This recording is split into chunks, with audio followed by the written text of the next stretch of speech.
তিন ব্যক্তির জন্য জান্নাত হারাম। এক, মুদমিনু খামরিন, যে মদ খায়, নেশা করে, নেশাখোরের জন্য জান্নাত হারাম। নেশাখোর, মদখোর, গাঞ্জাখোর, ফুট্টাখোর, বাবাখোর, ডাইলখোর, এ জান্নাত তার জন্য হারাম।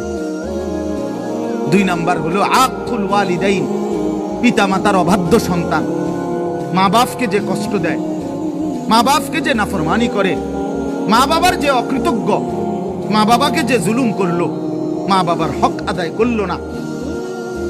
আল্লাহ রাসূল সাল্লাল্লাহু আলাইহি ওয়াসাল্লাম বলেন জান্নাত তার জন্য হারাম।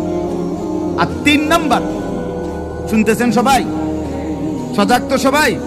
তিন নাম্বার ওয়াদাইয়ুস, রাসূলুল্লাহ বলেন দাইয়ুসের জন্য জান্নাত হারাম। এখন প্রশ্ন হলো দাইয়ুস কে?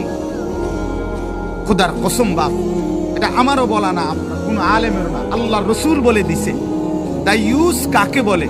রাসূল বলছে ওয়াদাইয়ুস আল্লাযী ইউকিররু আহলাহু আল খুবুস। দাইয়ুস বলা হয় ওই পুরুষকে, ওই ব্যক্তিকে যে তার স্ত্রী সন্তান পরিজনের জন্য গুনাহ, অশ্লীলতা, নাফরমানিকে স্বীকৃতি দেয়, মেনে নেয়, গ্রহণ করে নিছে। আল্লাহর রাসূল বুঝাইতে চাইতেছে একটা সময় আসবে আমার উম্মত, বাঁশের শাখো, কেউ যদি বাঁশের শাখো থেকে স্লিপ খায় বা গাছে উঠা যদি গাছের থেকে পড়ে যেতে চায়, তো ডাল দইরা যেরকম লটকায়া থাকে, শাখর থেকে পড়তে যায় শাখর উপরের বাঁশ দইরা যেরকম লটকায়া থাকে, আল্লাহর রাসূল আমাদেরকে সুযোগ দিবেন একটা সময় আসবে উম্মত আমার একটা সুন্নত ধরেও যদি মউত পর্যন্ত লটকায়া থাকতে পারো, তাইলে তোমাকে 100 শহীদের সওয়াব দেওয়া হবে। এই খাঁটি তওবা করো। আল্লাহ বলেন তোমার তওবা যদি তিন শর্তে খাঁটি হয়, আমি ওয়াদা দিচ্ছি কি কি দেব। আল্লাহ বলছে, এক, আসা রব্বুকুম আন ইউকাফিরা আনকুম সাইয়্যাতিকুম, পিছনের সব গুনাহ মাফ করে দেব। এক। দুই, তওবার বরকত ওই তিন শর্তে। কয় শর্তে?